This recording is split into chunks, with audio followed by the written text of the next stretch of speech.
এভাবেই কাঁদছেন আত্মীয় স্বজন সহ মেয়েরা। তুচ্ছ ঘটনাকে কেন্দ্র করে বগুড়ার আগানাগরে কুপিয়ে হত্যা করা হয় রবিউল নামের ৩ সন্তানের এক বাবাকে। মূল কাহিনী হয়েছে একসাথে আসিল, আমার ভাই ওই এনে বইতো, তো বেড়া যে বেড়ার জায়গা মানে যে বেড়ার দোকান এই বেড়ার জায়গার মধ্যে ক্লাব ঘর বইছে, তো দুদিন পর পর এই হেবড়ার জায়গার মধ্যে দেখে হেবড়া বেশি রাজনীতি করে, মানে কোনো কথা কইতো দেয় না। এই আব্দুল রব হেবড়ার চার্জ দেয় না, তো আব্বু কইছে জান আমনের জায়গা যেহেতু আমনে বেশি ইয়া দেন, তো আমি আলাদা ক্লাব ঘর দেন। তো ওই হেবড়া এনো ক্লাব ঘর দিছে, 2টা ক্লাব ঘর, এনো একটা এই শত্রুতা। আমি আমার আব্বুরে নেওয়ার পরে শুনছি যে তারা ফলাই এলেছে, বিদেশ যাওয়ার মতো আজকে যাওয়াই না আসিল, পাড়াই দিব।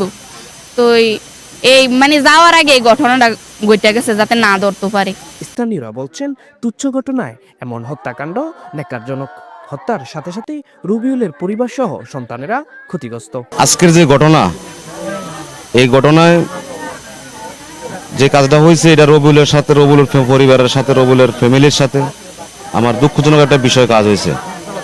আর রবিউল এমন একটা মানুষ ছিল, মানে তার মতন মানুষ হয় না এই গ্রামে। তারা হত্যা করছে, তারাও একটা দলের লোক, রবিউল একটা দলের লোক, একই দল বিএনপি, ধানের শীষ। আজকে রবিউলকে তারা ডাকছে, রবিউল গেছে, কথা না মানাতে রবিউলকে একবার মারধর করছে অফিসে। তারপর রবিউলকে ওই জায়গাতে বার করে দেওয়া হয়েছে, রবিউল দোকানে চলে গেছে। ওই জায়গায় যাই আর রবিউলকে তারা আর 10জন লোক রবিউলকে মন মতো কুবাইছে, ওই জায়গায় ইচ্ছা মতো কুবাইছে, কুবাই রবিউলকে জখম করছে, হত্যা করছে। দেশনেতার কাছে আমি আমার বরুড়ার এই সুমন সাহেবের কাছে আমি এই তার পরিবারের জন্য আমি কিছু করার জন্য আবেদন জানাচ্ছি, আর দৃষ্টান্তমূলক শাস্তির ব্যবস্থা করার জন্য, যাতে এরকম ঘটনা আর কখনো না ঘটে। এই হত্যাকাণ্ডে সুষ্ঠু তদন্তের মাধ্যমে আসামিদের আইনের আওতায় আনার দাবি স্বজনদের। Sabbir Hossain, news desk.